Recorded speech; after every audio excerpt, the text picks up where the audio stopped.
Alright, a bit of a delay getting going. I have a laptop sitting next to me. I'm trying to boot up so I can keep the Twitch stuff on there and save my second monitor, but it is older than dirt, so it's taken it quite a while to get started.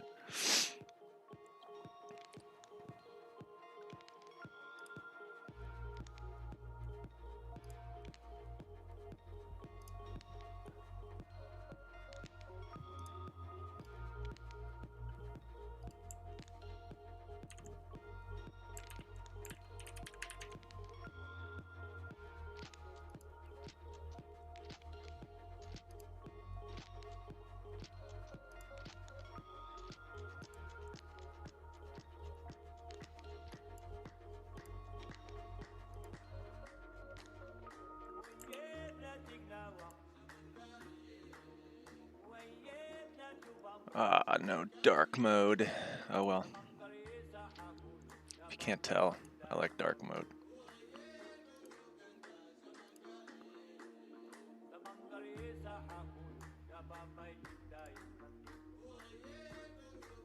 Let's see, I think this was the one we're going to be working on today.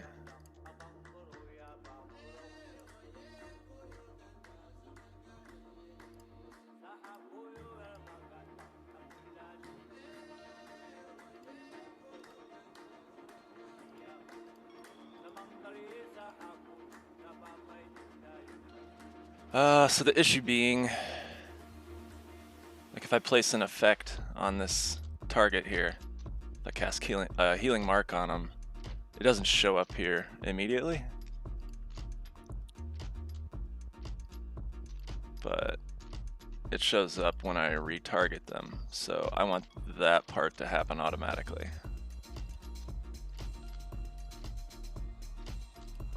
Like it does with yourself.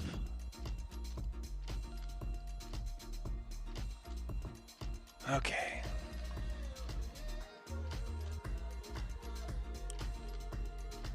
Oh, I'm not feeling this album right now.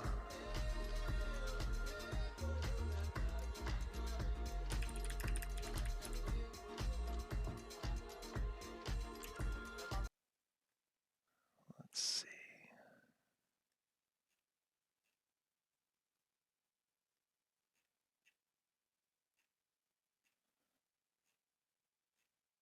Find this Boards of Canada album.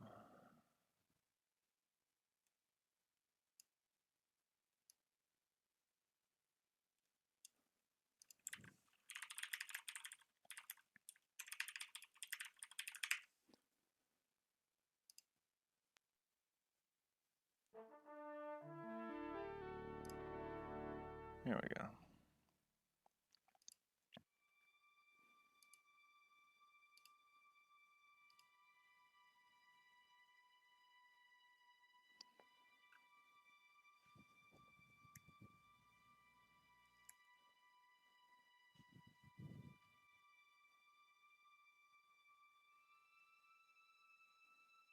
Oh, let's see, so...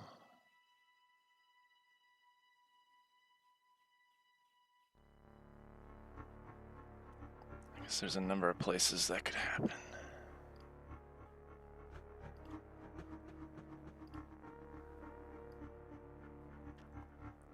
So we'll probably have to hook into when actions take place, and if your action has a target.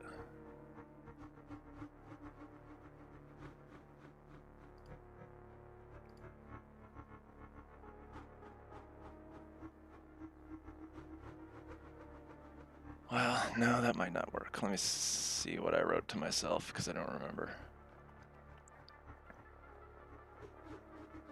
Yeah, that's what it was. There's going to be more WebSockets involved. Okay, so when you choose a target, we'll put you into a WebSocket room. You basically stay in that room till you choose a new target. You ignore the broadcasts from that room if the modal's not open. Obviously, there'd be some futzing around with making sure that you weren't in that room if you weren't in the same tile, because that could be exploited to track somebody's At least the effects that they have placed on them, whether they are damaged, alive, or dead. Yeah. I still think that's probably the best approach, though. I apologize for sniffles. It's allergy season.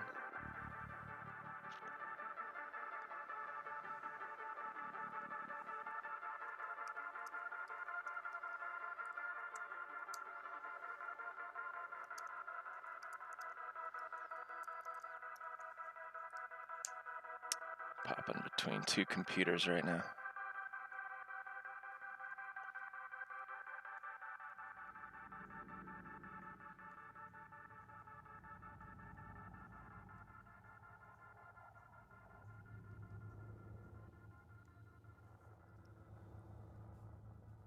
Okay.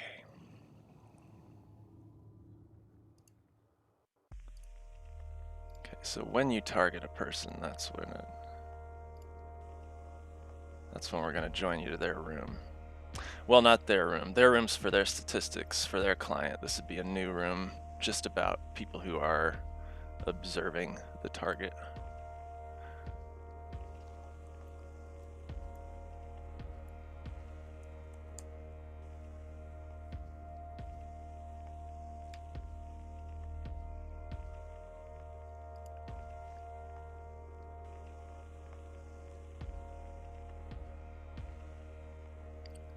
Yeah, so here's where we produce their status.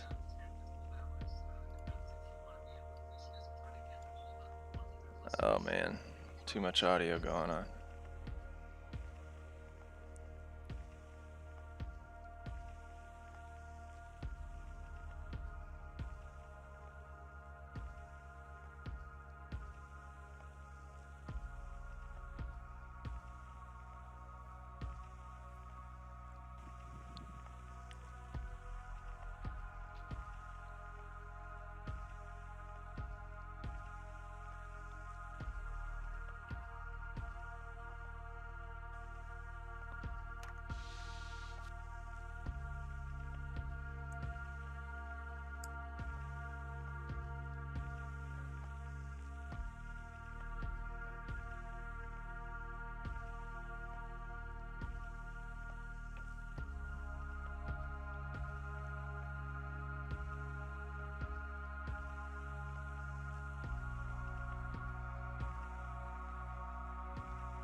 Oh man, I haven't streamed in a while. I'm definitely not used to navigating the Twitch interface.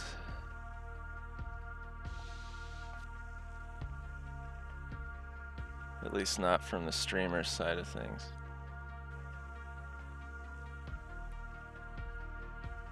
Alright, there we go.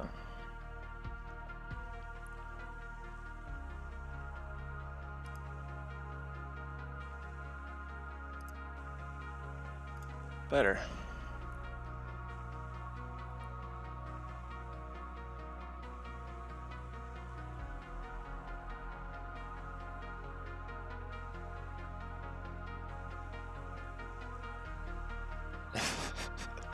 I click into my chat box. I forgot I'd set the rules.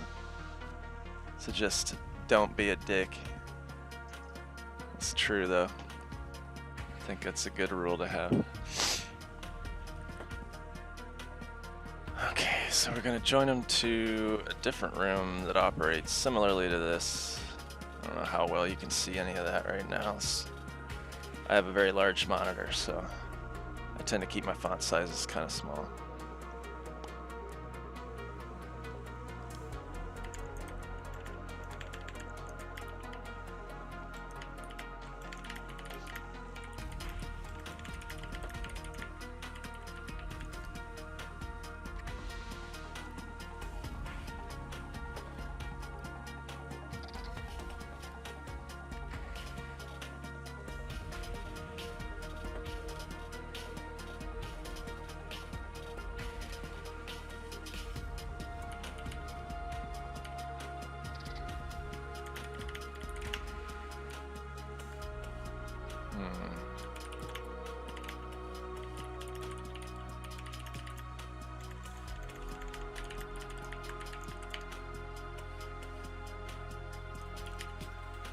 see, and then I have a separate action right now for using items. I hope to rewire that at some point so that everything will use this basic action API point, but for right now that's not the case. So I would imagine I need to put something in here for when items are used on you as well, since theoretically an item could add an effect to you, or currently there's healing herbs and stuff so that you could increase their health and they could go from near dead to just injured, or from injured to healthy.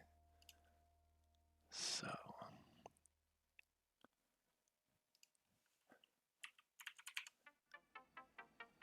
and then if you are already involved in combat, it goes round by round, and there's a sort of a background process that handles that. It doesn't happen right here in the request. It instead uses this queue action bit so that, a queue of actions, just like it says, gets built up, and then once every 10 seconds those are reconciled for anybody involved in combat. So I'll need to handle it there as well. We have a collection of celery tasks here for handling that stuff. So here is the tick task. To borrow a term from mud games.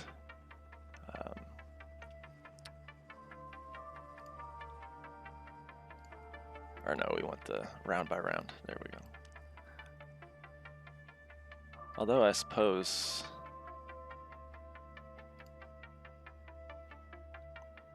you could regenerate health and such. I don't know, this will be weird. So the tick happens independently of the round-based stuff. I don't know that I would want them both to be updating your target. I may have to filter out anybody that's involved in combat for this bit here.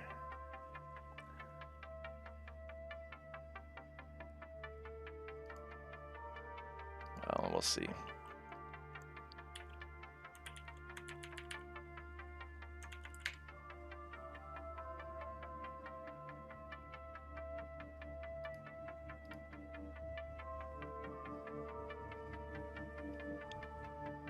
I think we've at least identified the touch points. Be another one for removing them, but for right now, I think what'll have happen is you're stuck in the one room. There's no map per se right now, so people can't move around. When they do, I'll probably hook into any sort of action which would change the player's location and execute something to remove them from the room that's announcing all these status updates for their target. It's funny, you can't see it, but I'm talking with my hands, even though nobody's in front of me. And you can't see my hands when they get up here, so doubly strange.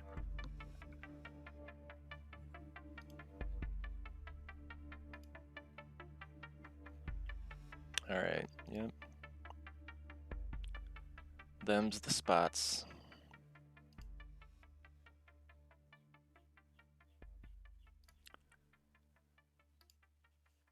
So yeah, I guess we'll start by putting them in the room, which I believe is, I have an example of here. Yeah, there it is. So that's just from Flask Socket IO.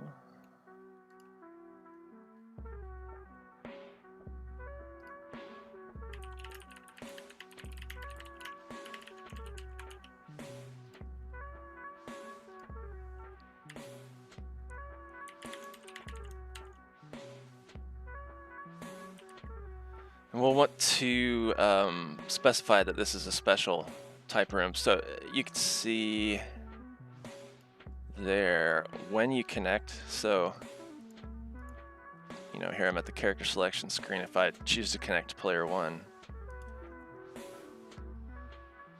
there's some code in the client, the page, that says, all right, now make a WebSocket connection. And here it says, okay, you're connecting. I'm going to do all this extra stuff. And so one of those things is to have you join a Socket IO room specific to your character ID, and then I use that room to submit any status updates so that you don't have to poll to find out, like, oh, I lost action points or magic points or hit points or whatever. It just happens. So like here, if I cast this spell, my AP dropped, and that happened immediately, and it wasn't because I asked the server, hey, what's my AP now? The server pushed it out to me through that socket.io room. So I'm going to use a similar mechanism, except there's less sensitive information being passed because this isn't your character, this is character you are targeting, and so we need to trim the information that's provided to you. Later on, probably I'll have checks to see, like, is this a group member, is this an ally? If so, okay, maybe you can see their actual hit point values, or do you have some special skill that allows you to see their exact hit point values, that sort of thing. But for the time being, when you are targeting somebody, you don't see their hit points. You see if they're dead or alive, and you see any effects that were placed on them before you clicked the button to open this window. And that's the issue I'm solving right now, or building the scaffolding for, is that I want the effects. So again, if I cast a spell on them, it doesn't show up here, but I pop them open again, there it is. I want that part to be automatic.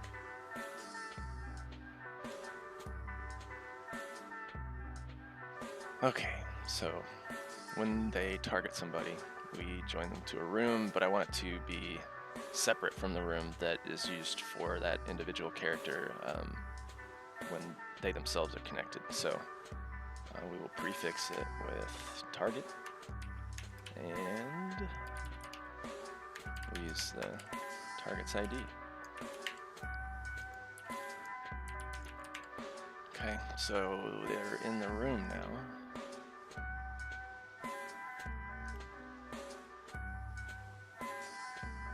We'll start with the immediate actions. So if you're not in combat and you choose to do something to somebody, like I did here, I cast Healing Mark on this other character. I realize I probably shouldn't have named them Player 1 and Player 2, because they're actually characters, not players. It was a Ready Player 1 stupid joke that doesn't really work so much anymore. In fact, I'm just going to go ahead and yank that out right now. Because ADHD, let's see.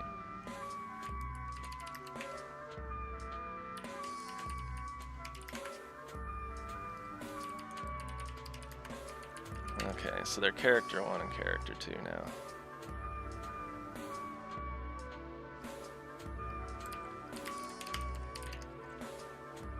We'll drop all the tables and build them again. Probably someday I'll get into all the command line stuff that's been built around this, but for right now, we'll stick with the pretty shiny. So yeah, character 1. Character 2. That'll make talking about these a lot less confusing. Okay.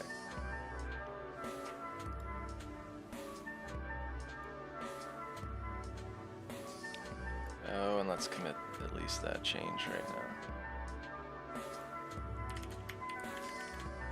Don't call characters player.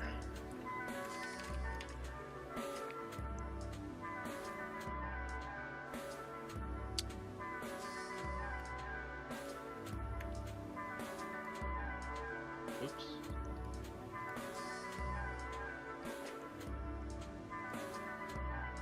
Oh, right, I needed to pull.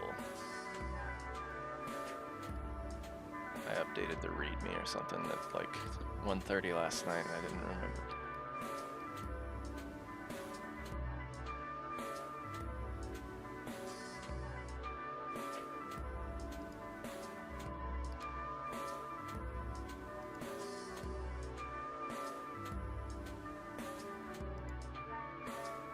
Yep, yeah, I updated the README. But there we are, okay.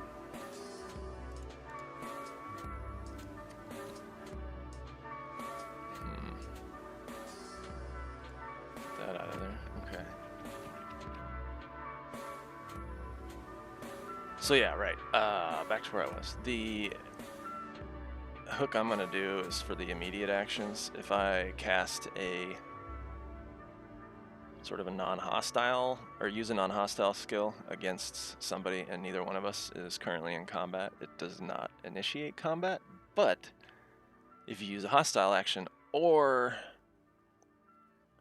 for right now, if either one of you is in combat, I don't know if I'm going to keep that. It seems silly that you could be in combat, then heal somebody who wasn't and suck them into your encounter, but that's a problem for another time. For right now, if you use hostile actions, which are red here, provocation happens regardless.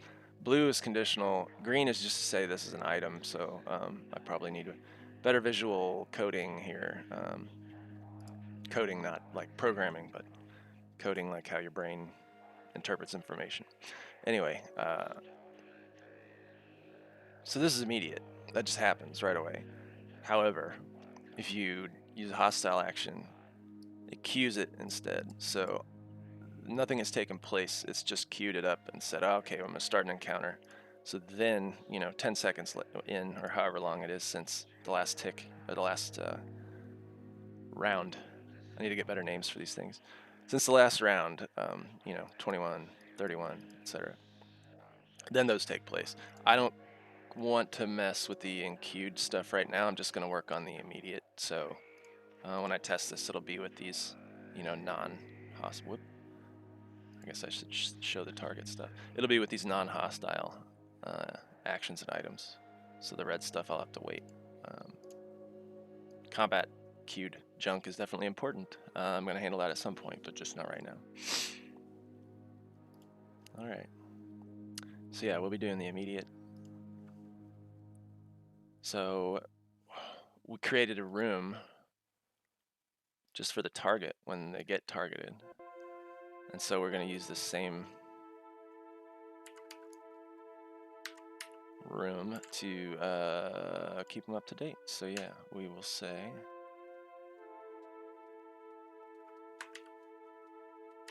well, let's see, I'm getting ahead of myself. What did we send? Okay, so it's the 2 dictionary, right?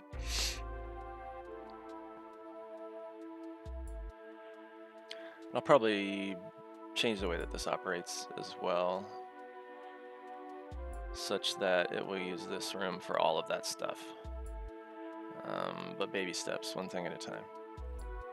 So, okay, you join that room.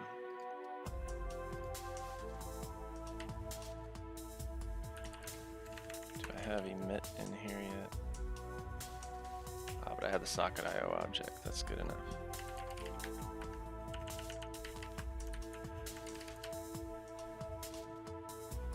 Okay, it'll be... Oh no, I can reuse the same event name. It's just a room that's different. So okay, cool. I'll just borrow that.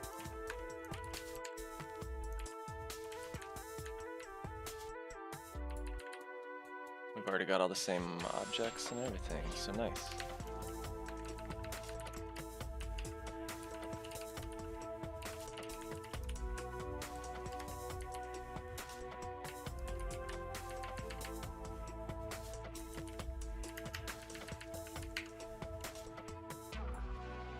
Okay. Test the item bit later.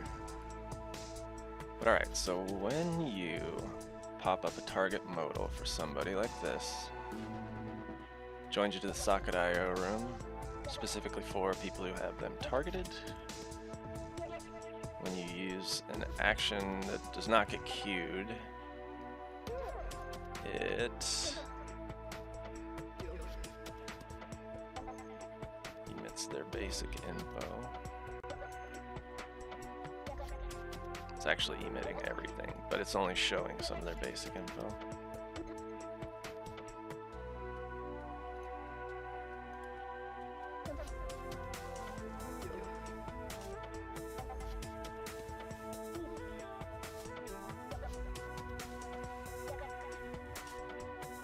Alright, yeah, I'll try it out.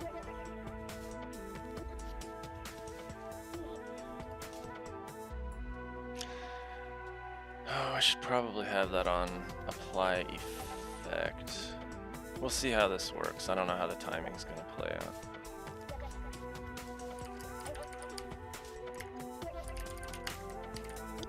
So I'm gonna restart all my containers, and then I'm going to reset the database again.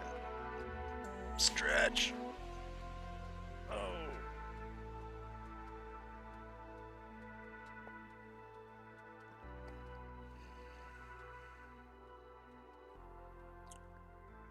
Man, the clip, or the webcam view of this area looks really bright, and it's just not. I wonder if the contrast is just absolutely yanked up to like 150%. I'll fuck with it later. Can I say that? I think I already put a children beware warning on my channel. I'm not sure. Okay, where are we at?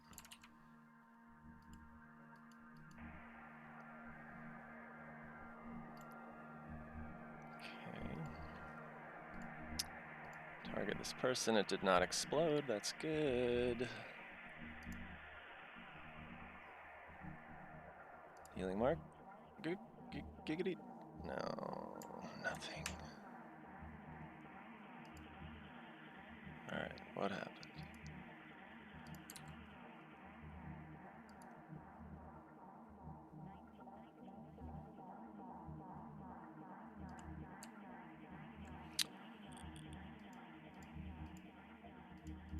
So I'll lock them to make this easy. Okay.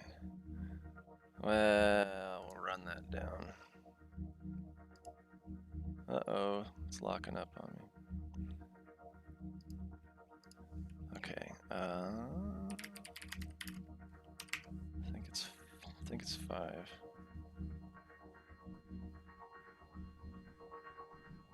Ah, Chrome shit the bed, that's what happened.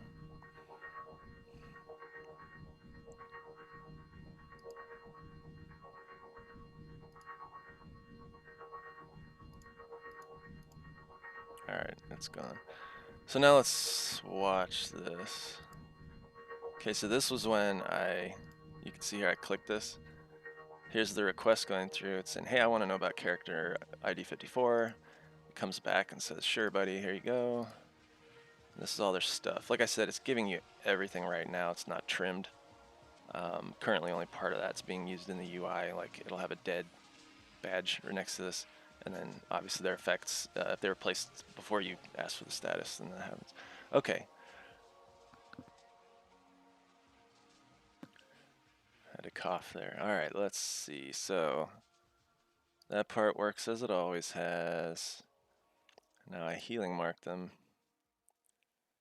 I do not get the target again. Interesting. I wonder if it didn't join me to the room.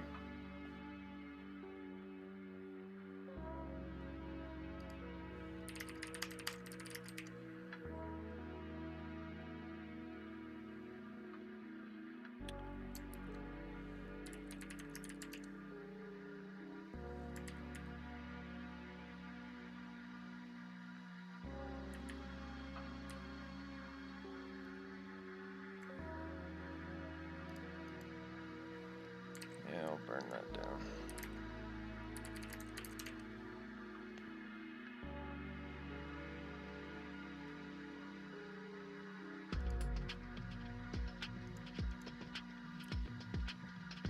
Okay, it's gone. I cast, we don't get anything back, so what happened?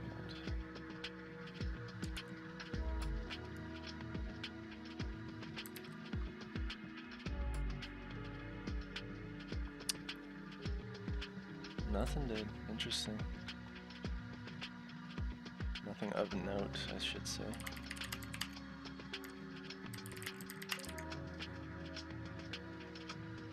Yeah,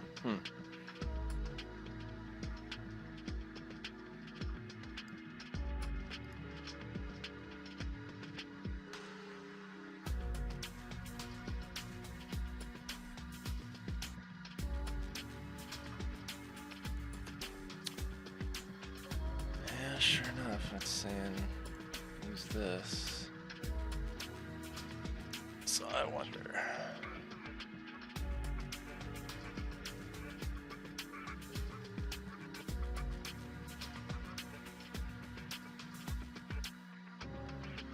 Yeah, only from a socket.io event handler, which I'm in. Yeah, gets the ID from the request context. I don't use namespaces, so I don't really care about that.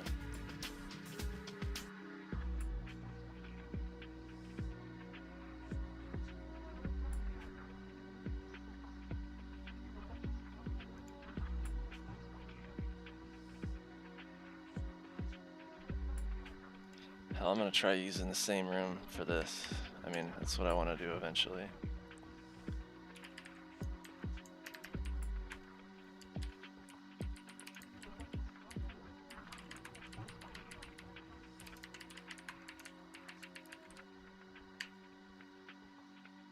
Okay, so we join you and then immediately send this.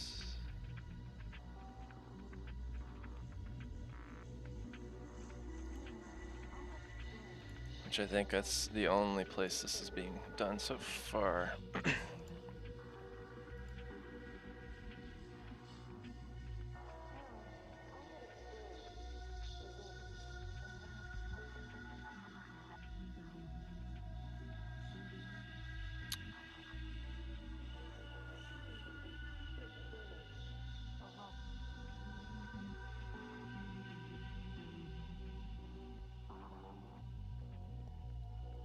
Include self.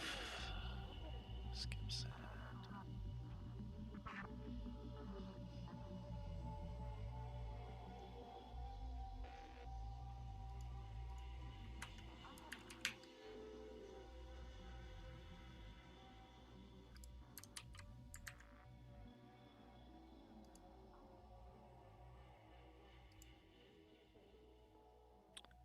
Okay, that worked. This is not the right transport. This is it for some reason.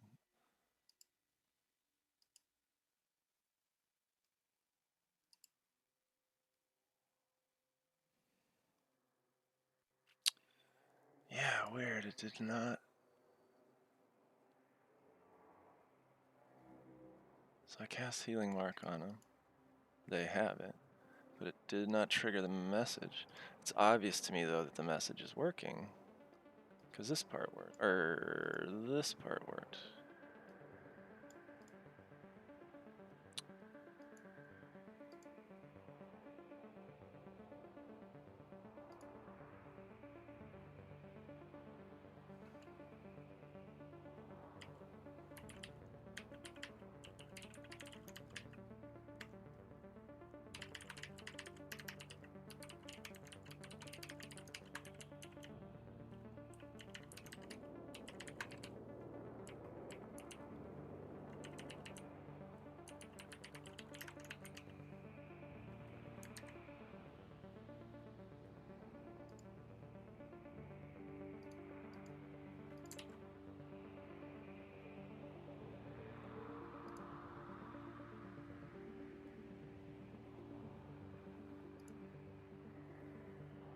Again, wrong transport. Okay, that's the one. We use a skill. Nothing. Oh, it didn't get far enough because they're already healthy. Okay. Well, shit. We'll just reset.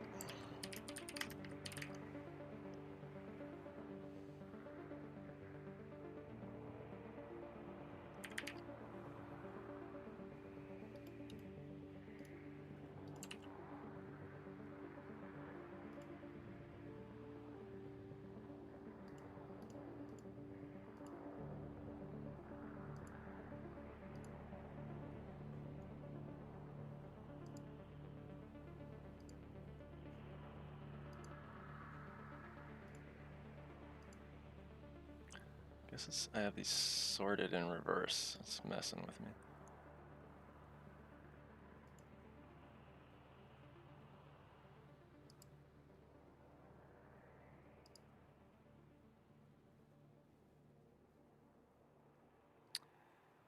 The weblogs are delayed, Unfortunately.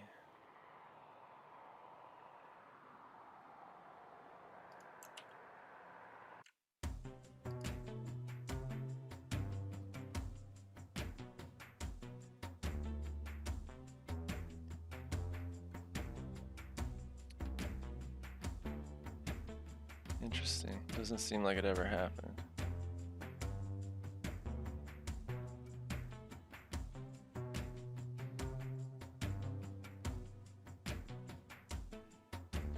My log messages follow this format. All these are just web logs. Puh.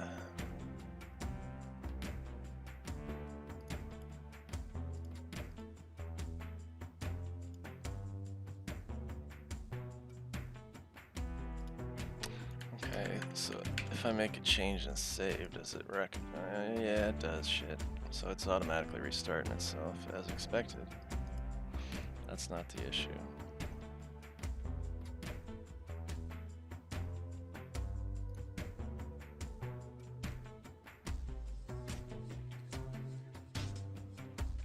And this part seems to not be firing. So maybe I need to check it another way.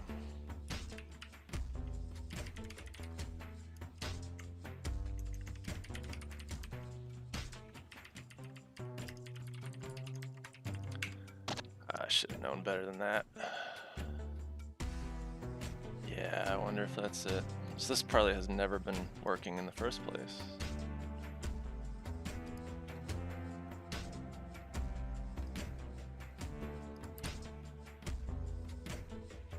Or, yeah, I shouldn't need to restart that. Although I probably can't heal them again, so I do need to reset.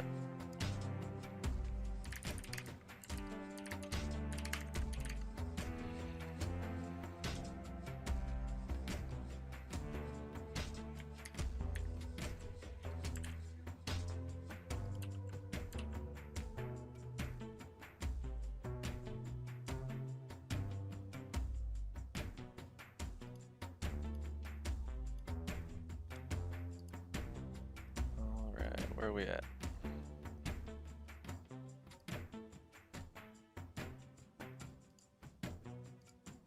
Yep, this is the one. Okay. Yeah, buddy. That did it. Sweet.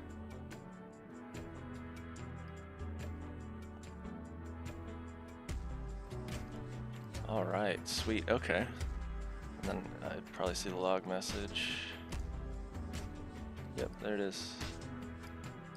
Okay, so that was just, folks, when you're checking to see if something is an instance of something else, use it as instance. I knew better than that. Maybe that was like 2 or 3 in the morning or something. All right, well, sweet, that's a win. Well, we got an additional viewer. I don't want to take a break right after they show up. That'd be rude. I'll go for a few more minutes and then make a cup of coffee. Well, we can get rid of our debug. We don't need this include anymore. So what else? When you use an item, that was the other bit. So we have it now where you use an action, all that stuff happens. Again, not the enqueued, round by round, nothing happens immediately type stuff, but you're being friendly, so we'll let you do this right away instead of starting a fight kind of stuff. We want to do the same for items. I don't think right now, well, okay, so provocation is accounted for with items as well, so I don't need to worry about that bit, at least not immediately. I think we can just whole hog copy this.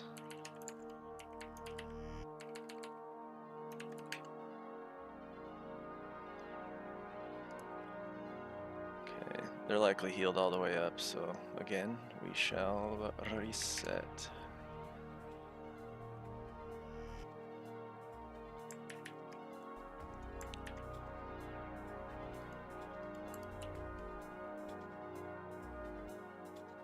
Yeah, I have it sorted by waterfall.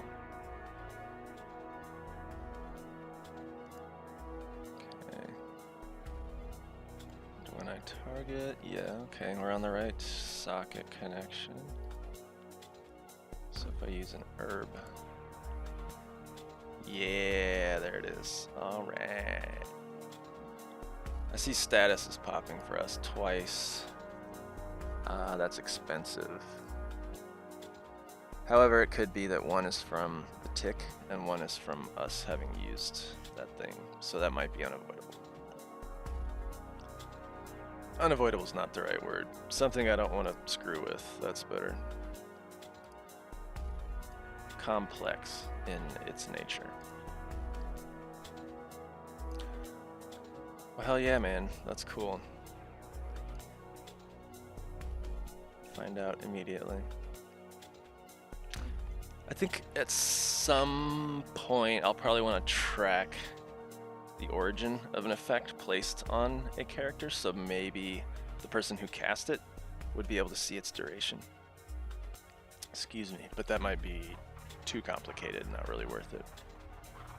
If that were the case, I might just show everybody the duration of everything and say fuck it, who cares?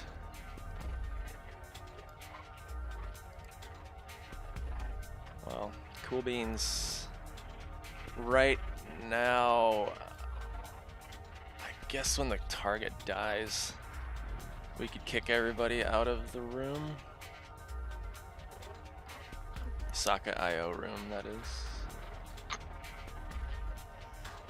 I mean, if you close this page, like you navigate away, you unjoin every room that you were a member of, and any rooms that are now empty are automatically tidied up. So that is not the part I'm worried about. But I click that, I'm now in another room specifically for this target. It's going to stay that way as long as this page is open and I haven't targeted anybody else. So at some point there will need to be cleanup for that.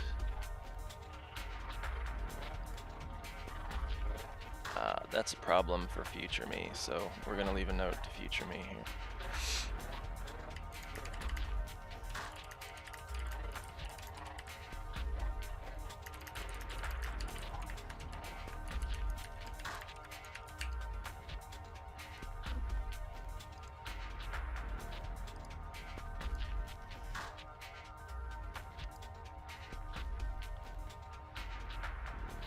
And yeah, I think I had something for this that I need to disable now.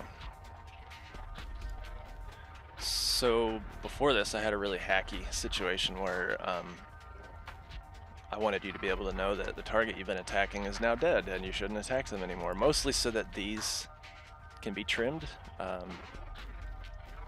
Here, character 2 has a gnarly weapon, so they kill did it again. So they kill character 1 a lot faster. We'll use them as our example. Okay, so I'm auto attacking, and he or she or they has this exhausting dagger of slashing, which is just a dev testing weapon. Well, yeah, at some point we'll have to do the update target from a queued action as well, but I think it's really just this simple. So that shouldn't be bad at all. I do need a cup of coffee though, so I'm going to take a break and we'll come back to this here in just a minute. In the meantime, you can watch this character get beat down. Okay, so yeah, notice I hit him with the dagger. It says, oh, they're noticeably exhausted. Well, that's because this, oop, no, it's gone. They're dead now. So that part worked. When you kill them, this gets updated. I need to yank that out and just use the same mechanism for every target update regardless, and not have separate ones for separate scenarios. The handler should be robust enough to handle all the scenarios. Okay.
Alright, we back.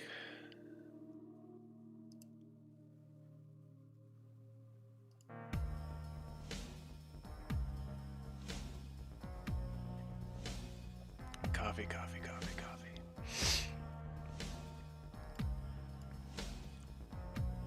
Alright, yep, got technical debt for future me. We got the unprovoke or non-provocational action. Non-provoking, probably. Getting too fancy. And then item use. So now we need to do it for actions which are queued. And regardless of what type, if it's using an item or doing something using an action, those all take place in the same spot. So this is the celery task. Here, I'll go into the celery bit just a little bit. It's plain HTTP. Yeah, okay. Wow, that's a little too big. So there are 3 different Docker containers that are sitting there awaiting tasks to be run. There's one that takes just any old tasks. This is used for background stuff like sending emails, retention tasks like cleaning up old log messages or old password reset requests that were never fulfilled, that sort of thing. There's one specifically for maintaining the encounters and making sure that the rounds get taken care of, that the exit conditions are checked for, all that good stuff. And then there's one for the tick. This is independent just so that it happens when it's supposed to and that it doesn't have to wait on anything else. Same with the encounters. And then any is just a grab bag for stuff that needs to happen, but you know, in what order, or if it's delayed a bit, it doesn't really make any difference.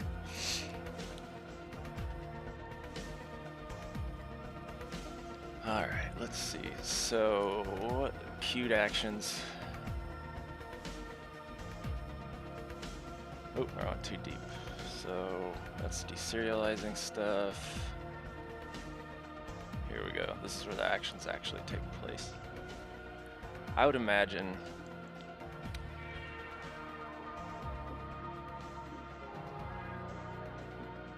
I think I've already got it actually.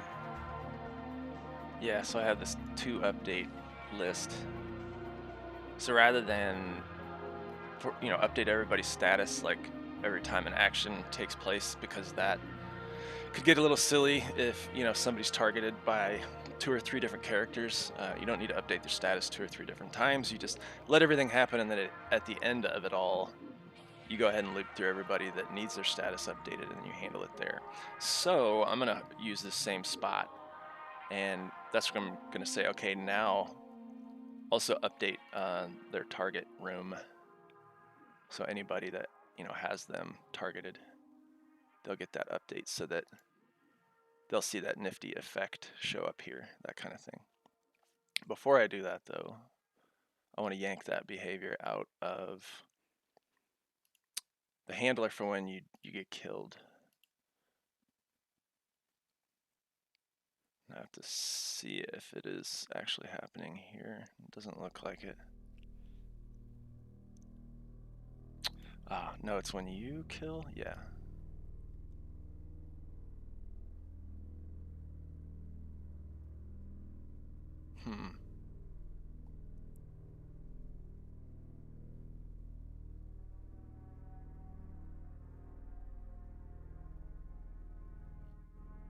I don't know that this is even necessary right now.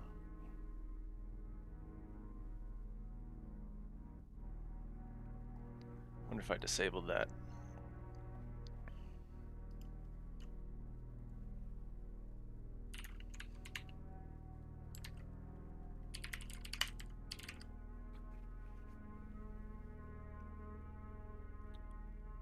Okay, yeah, so it's not in the list of seeded handlers. Good, so it shouldn't be part of the game right now.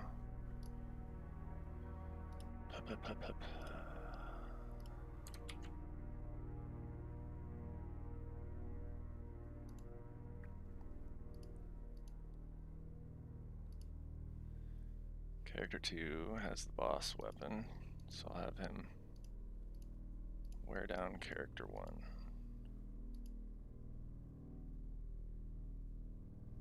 Yeah, there's that exhausted effect. Anyway, he hits for 5 every time he hits, and you only have 20 HP, so should die here.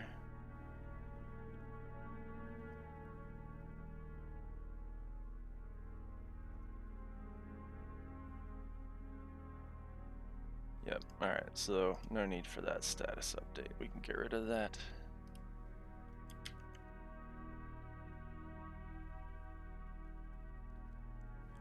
I think sometimes in a larger code base, deleting stuff is more satisfying than creating new stuff. Alright. So we don't need that anymore.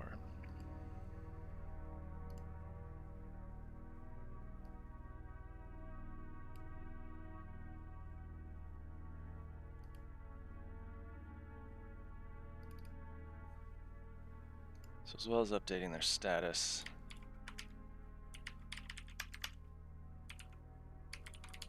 we're going to update the target modal for anybody who has them targeted. Okay, so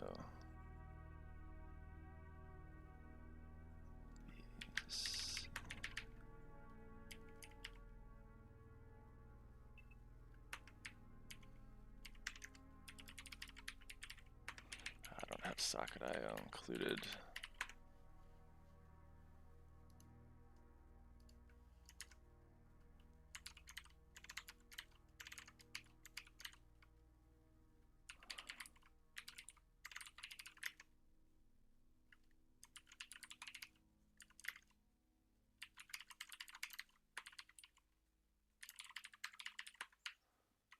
I don't need a separate variable for that either.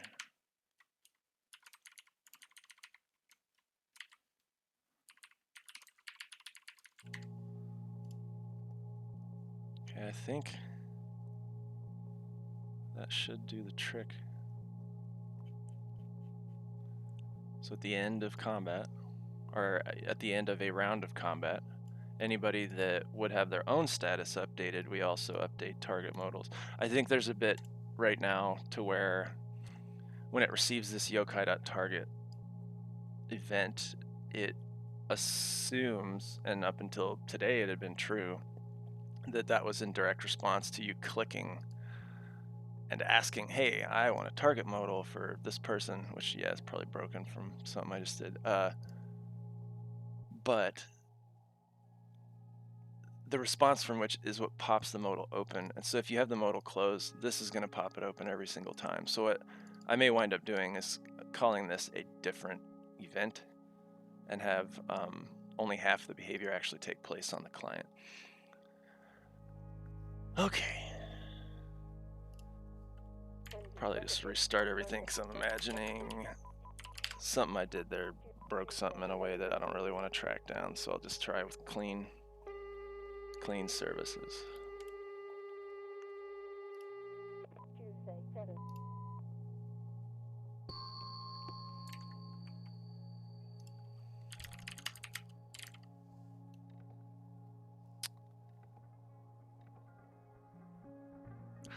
I was dead, that was the issue.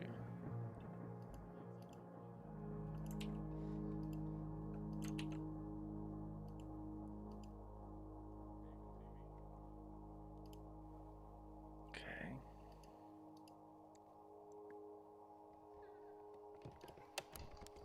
Well, let's get in a fight.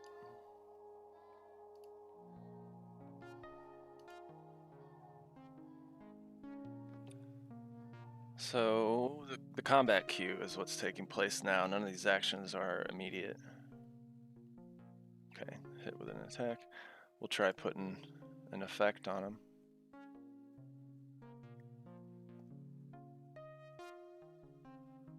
Boom, there it is. Yep, works nicely. However, I don't have my target modal open. And see it popped open without me doing anything. That's from that previous behavior that I need to change. I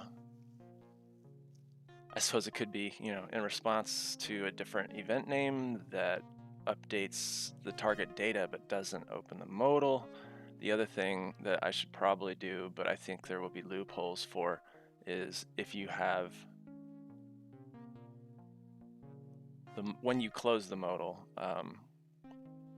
which I mean I'm fairly certain as an event I can hook into. I'm using Half Moon's modals though. I don't know if they produce events for everything or if they're reliable, because it tries, at least in its base setup, to use semantic HTML and as little JavaScript as possible, which I applaud for sure. But what winds up happening is, like with modals, it was really difficult, and I had to disable some of the out-of-the-box functionality and override it with sort of no ops, because I'm trying to make this as accessible as possible. And so, for instance, if I click that and it pops a modal up over the top of this, I can demonstrate by tabbing. So I'm tabbing. It's not letting me tab out. Yeah, that was the problem. It switched me over to the target modal. So that just broke the example I was working with. I'll have to end combat for that to not happen. Let's reset the database real quick instead. All right.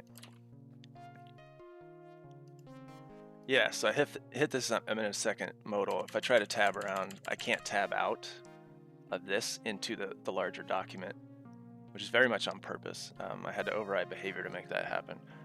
Anyway, so when you close it, it brings the focus back to what you had focused previously, which is also incredibly important for me. And that took JavaScript. But there were so many ways that you could potentially exit out of a modal that I couldn't catch into all of them. And some of them just didn't produce events that were reliable. Like you could say, oh, well, when this modal's not focused anymore, but it's not focused anymore now. It's still on screen. They were using focus state in their CSS for whether or not to show the modal in the first place. And I think it's really brilliant in terms of just style and design and getting the most out of HTML and CSS. However, the browser doesn't produce enough events for this kind of stuff for JavaScript to hook into, and so having JavaScript drive at least a portion of your modals seems like it's the only way to go for right now if you're developing an application and not just building a pretty website. And this is definitely an application. I'm trying to, keep it looking okay. This is pretty much out of the box Half Moon styles for everything except this map here, using all their sort of classes for layout and everything. And I think it looks pretty decent, but yeah, at any rate. So that was important. I don't even remember what that rambling bullshit was instantiated by, but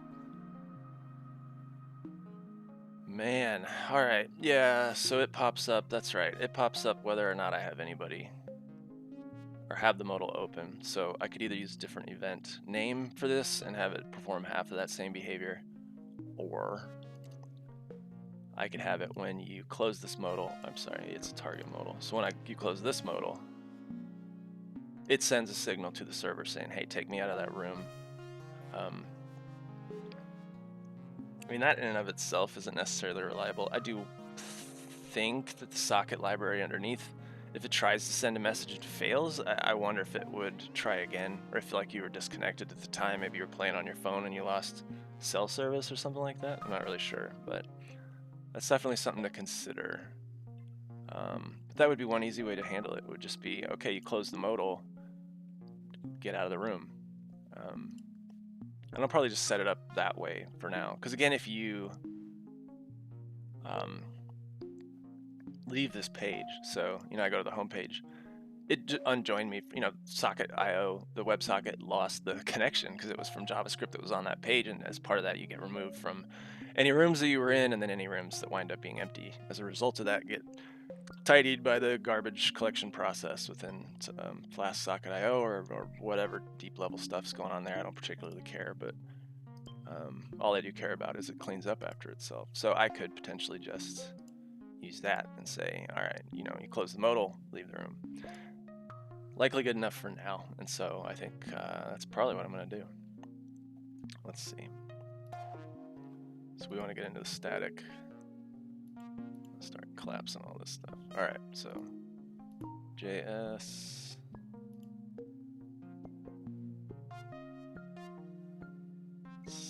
That would be in the root.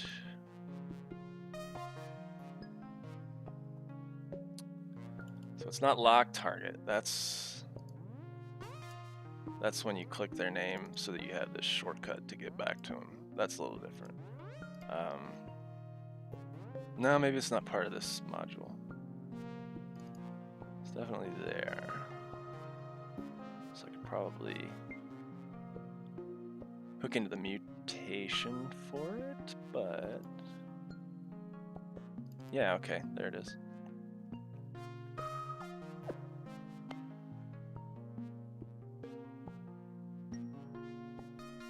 No, it was the action. Okay, so that's it. So this is what requests that you target that person. And currently this will join you to their target room, but it's closing that modal that I give a shit about, and that's UI. I think, let's see. I could reuse the same mechanism and just say, all right, when you've set it to null,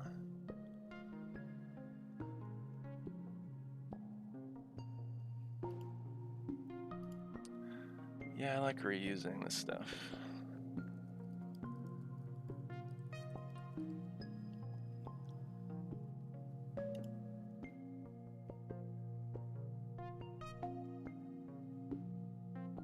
Yeah, so if the yid, we'll make that optional.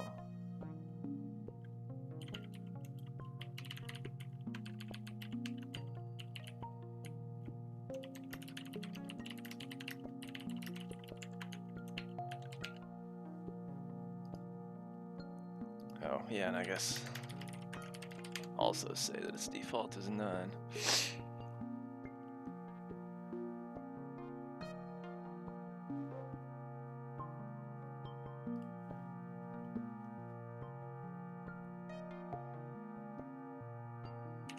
Just leave room.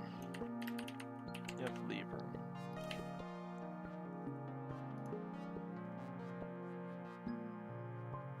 Ah, but I don't know what room they're in. That's not part of this. Interesting. Can't do it that way then. Okay.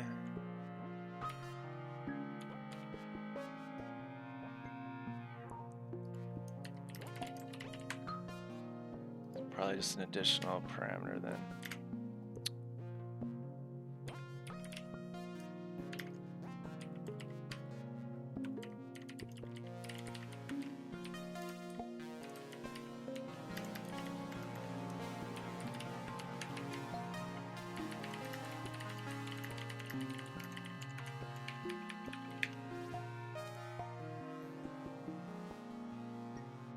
So leave. Alright, if leave is true, then we gotta do something else.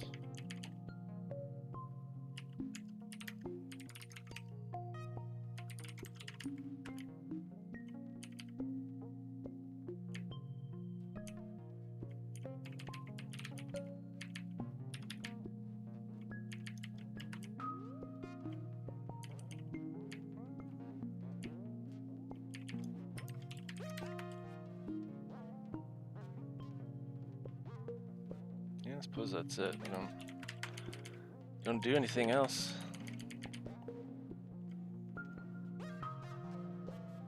What are you bitching about? Not unused. It's right here. Keep up, Linter.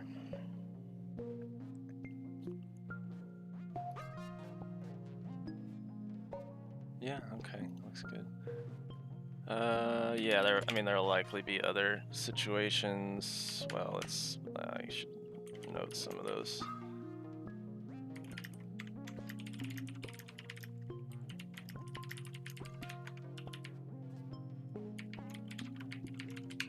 So I'll come back to that later. Okay, so now when the modal gets closed, I need to send that same command, but with an additional argument.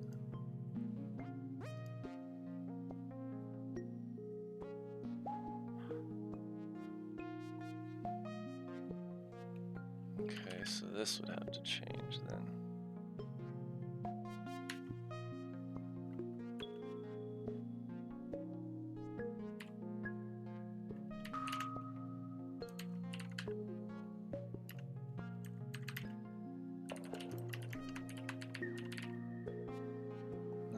use the same arguments.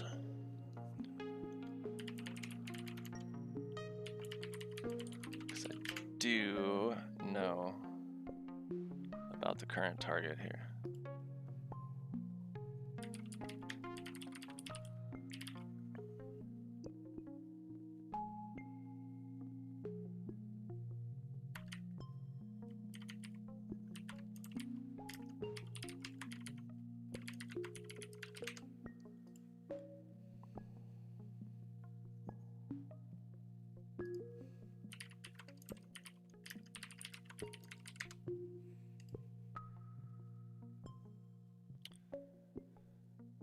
I mean, I think now that I've moved to view X and using the flux pattern, this is the only spot where this emission actually takes place. So that, I mean, I might tie it up into a little bow right there. I mean, aside from actually having to hook into the modal, but at least I have an action that I can take advantage of and don't have to build something new. So, okay. Well, that will be in the UI. So we'll dip into templates.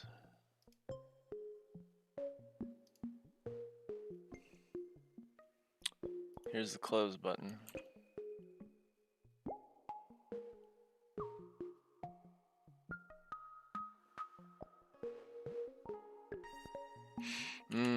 Yeah, but I think I need to hook into the event and not just this.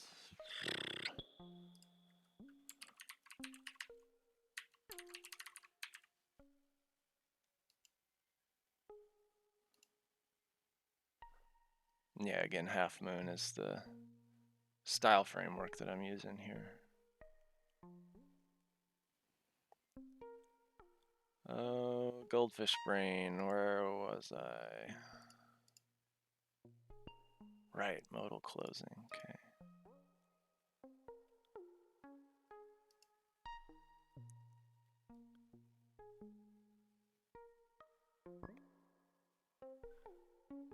So I believe I'm hooking into the escape myself.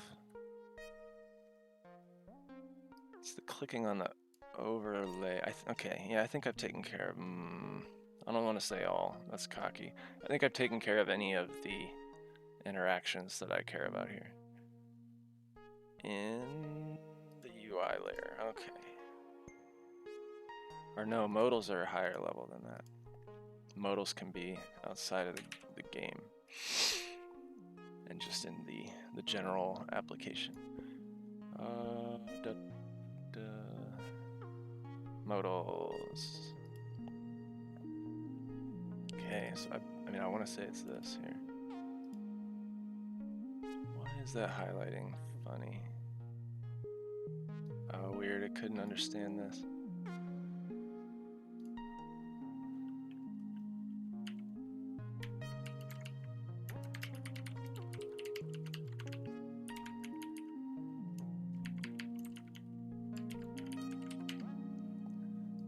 I don't like that. I'd rather use a template string, but if it's gonna screw up syntax highlighting, then whatever.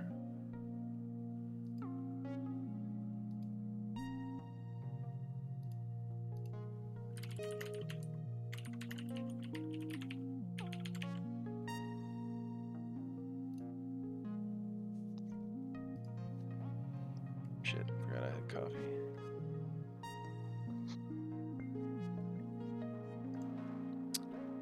Alright. Close modal. I suppose here we could detect if it's the target modal, but really what I'd rather do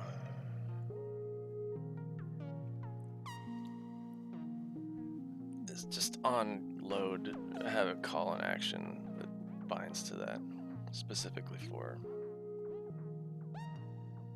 Shit, I don't know if I can.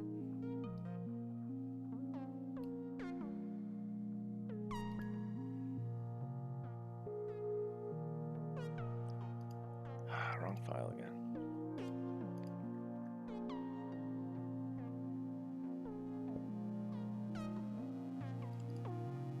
So we know what it is there.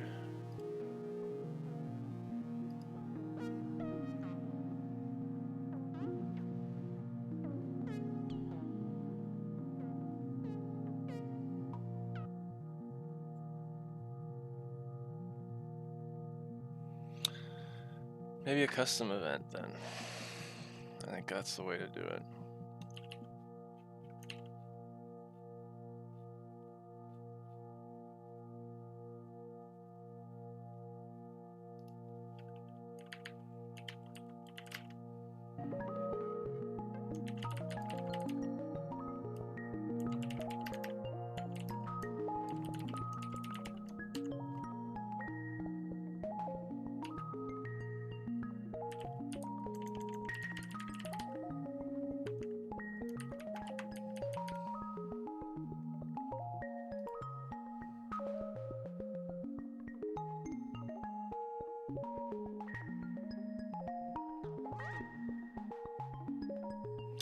And yeah, I believe all of the interceptors call the same close modal function.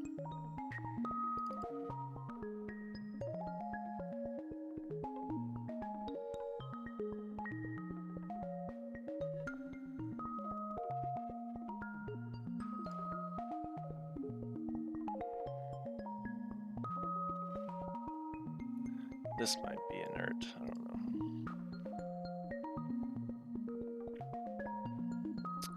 At any rate, within this.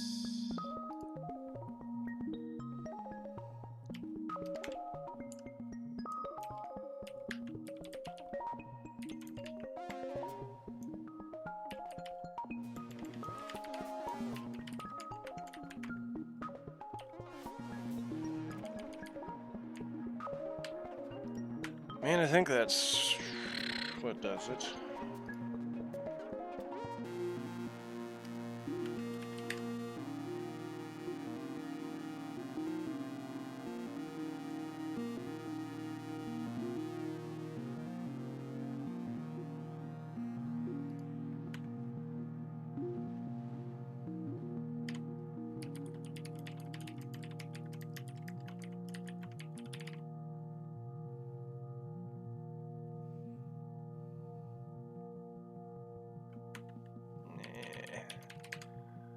Much as I want to encapsulate all of it in here, it just doesn't make too much sense.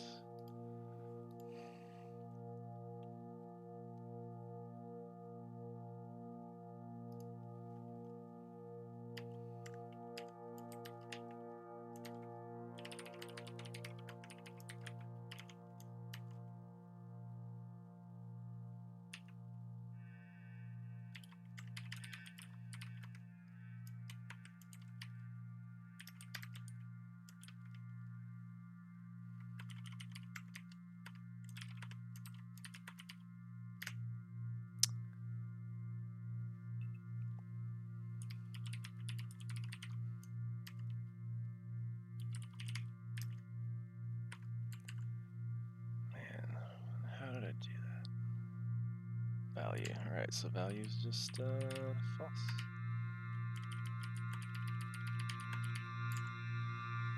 And that is an action, so dispatch should do it.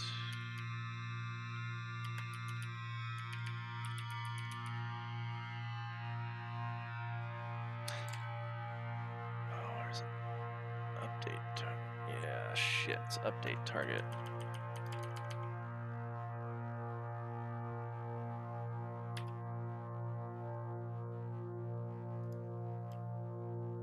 Yeah, they both go through the same spot.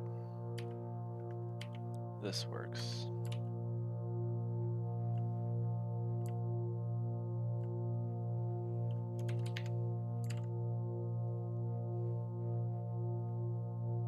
Okay, so when that event fires for modal target, which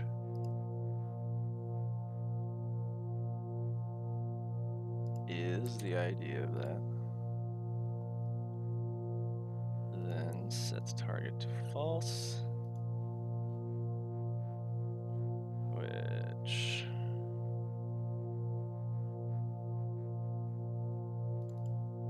if it's false, emit yōkai character using the currently targeted character's yid. Passing true.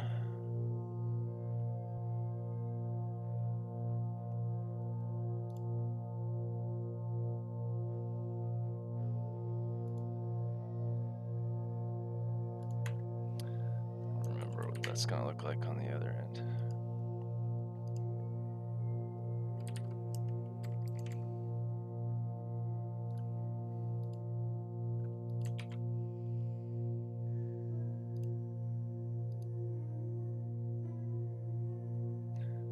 Well, shit, we broke something.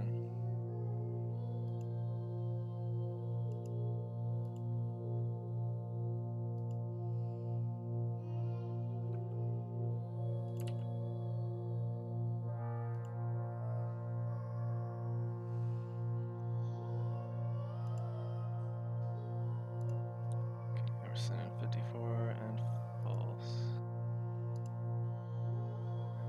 I actually don't think I have to split it into an array.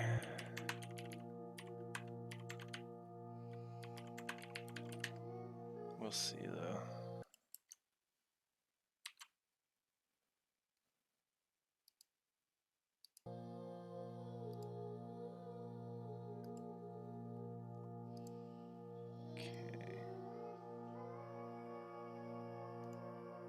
Yeah, I don't have to split it into an array.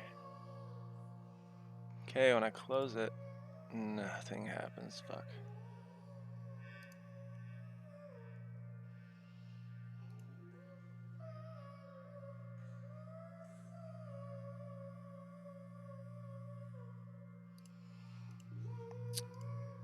Well, maybe the way jQuery does that is not how we wanted.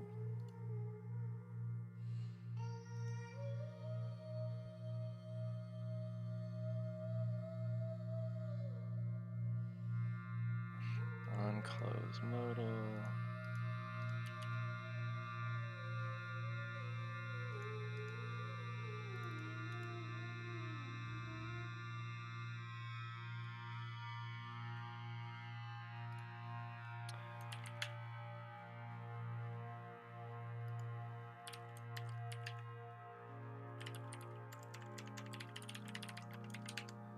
Try that.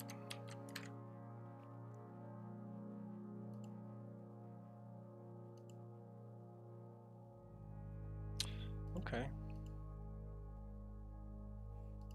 But did it do the thing?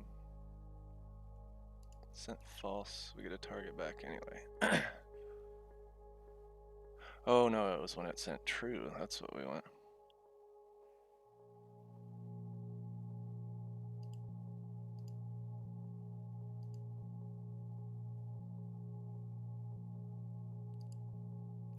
Yeah, the event's not firing.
Nope, not catching it at all, is it?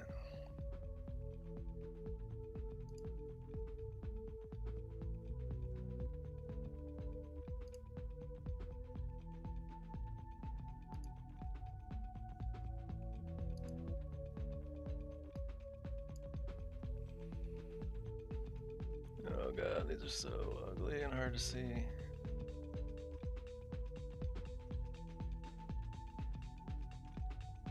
Yeah, shit.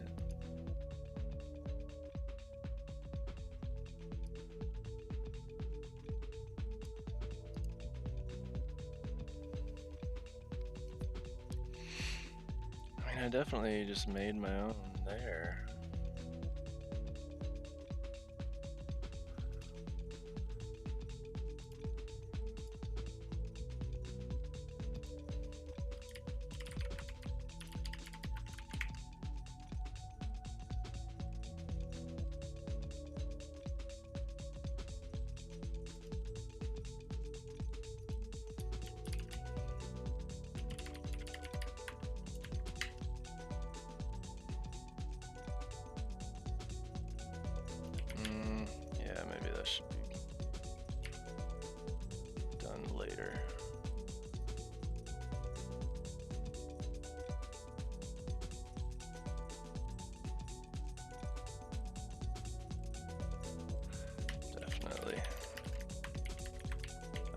Yeah, I need better than that. Nothing, yeah, none of the HTML's here yet, so that makes sense.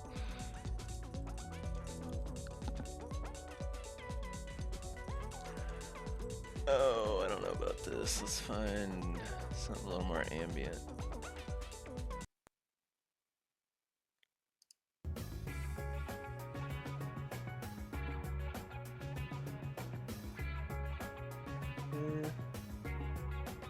I'll let Thievery Corporation play for a while.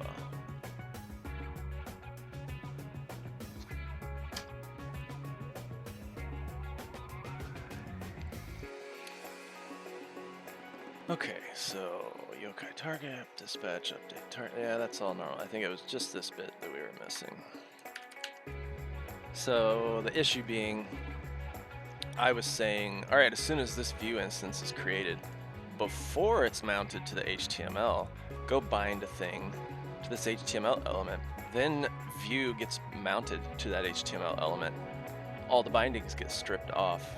And then I even take it a step further and move the modals around in the HTML to put them elsewhere so that they're, I don't need to screw with their Z index or anything, but I think that's probably going to do the trick. Okay, here we are.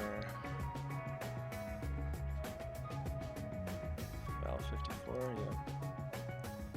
If I close, your val is false. Oh, something blew up. Is it this dot state?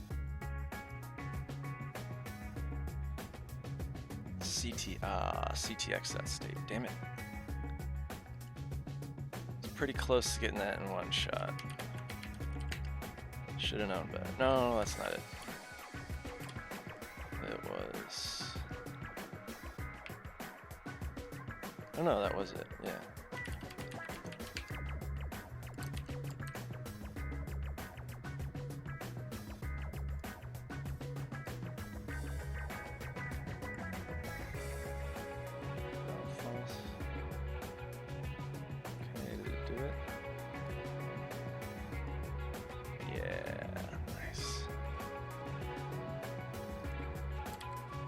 So if I reload, I wonder, did it stick?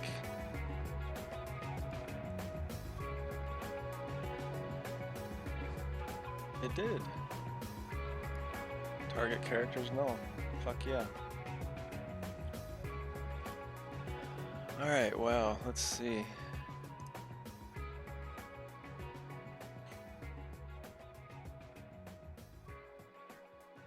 And that might be good enough for right now. Coming up on an hour here soon. Nah, I'll go for a little bit longer. Probably take another quick break, but alright, that's great. I think, I mean, really for the most part, that wraps up that issue.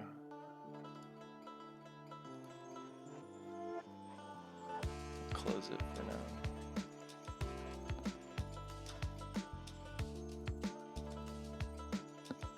List is getting smaller, that's for sure.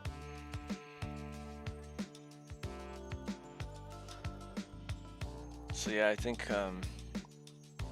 I'd like for this, all of this to get wrapped up at some point soon, so that I can build the sort of alpha phase 1 version of the game, which won't have maps and buildings and movement and that kind of stuff, but will focus entirely on combat in the way that I've thought of to make that at least reasonably entertaining, is to just make the game sort of completely focused on that and have a set of like scaffolded actions.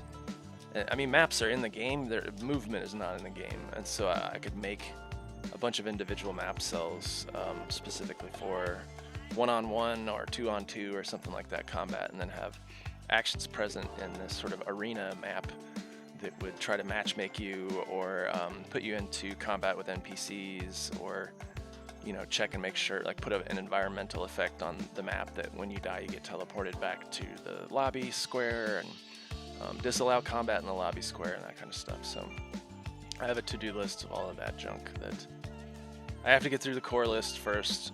This is at least the idea for, okay, I have an alpha, it's only got combat. Combat's not going to be the entire game, but, you know, I want people to test it, and I want it to be at least reasonably fun, as an incomplete game can be, to do that testing. And so this was the idea, was, all right, phase 1 will be like an arena combat game, and then, or a 1v1, you know, you can't really move from this, like, I think Duels with a Z was something kind of like that I had played. I don't think you even got to choose the actions for your character in that game, but in this one you definitely choose each round what's going to happen. Yeah, okay, cool. So the core stuff, that's what's got to get worked through next. I have armor class as a mechanic, and it contributes to your chance to hit somebody, but armor itself cannot yet provide that AC. You just have a base AC, and so I want to implement AC for items. Generally, it's just going to be like torso items. I don't want you to be collecting tons of different armor. Armor should mostly be about the effects that it provides. Stat boosts, that kind of thing. Damage resistance, this, borrowing straight from D&D, just that it would cut a particular damage type in half. I don't know that I'll do half necessarily. It could be you can raise your damage resistance based on, statistical values of whatever the gear you were wearing was. Then damage immunity would be, up to 100% resistance, but unable to be bypassed by spells, that sort of thing. Initiative. So right now, actions are in completely non-deterministic order. It's just whatever the database grabs them out of there with, because there's no IDs or anything in the table that holds actions per round. There's IDs that tie it to foreign keys and stuff. It doesn't have any ID of its own. It's entirely driven by foreign keys. None of those are sorted by, and so it's completely non-deterministic. But I'd like to have initiative so that at least, I don't know if this is going to be, I think what it'll wind up doing is you choose, because I wouldn't want you to queue a bunch of actions and each of them have separate initiatives, so that the thing you queued first doesn't actually go first out of your own actions. I want your initiative to matter in terms of, what are you able to do? I don't know if I'm going to have it happen like D&D, where all your stuff effectively happens at once. Whenever your initiative comes up, all your stuff reconciles. Or if I wanted to say, that's when your first action reconciles, and then sort of like calculate everybody's, everybody that has two or more, calculate their second and third, and have them work like that to where it's segmented. So the initial segment would be everybody's first action falls inside here, roll for initiative, sort them by that. Then next segment would be, okay, they've queued a second action, put that in its own segment, so everybody's second actions are also, but I don't know. Maybe your first and second action should be faster than somebody's first action, period. I really haven't worked that out yet. I think what I'm going to do for now, however, to keep things simple and get an alpha out the door, is initiative is just going to say, here's where all of your actions happen for this round, period, full stop. So that's something that I'd like to get in there.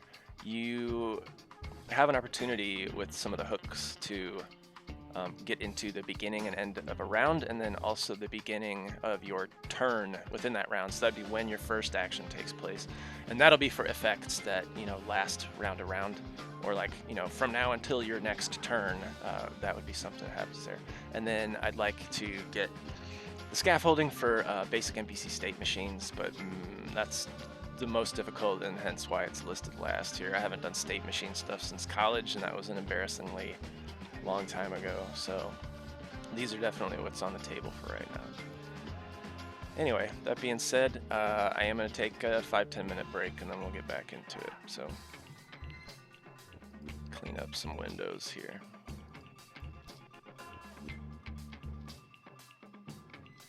All right, sweet. Thanks for sticking around, everybody.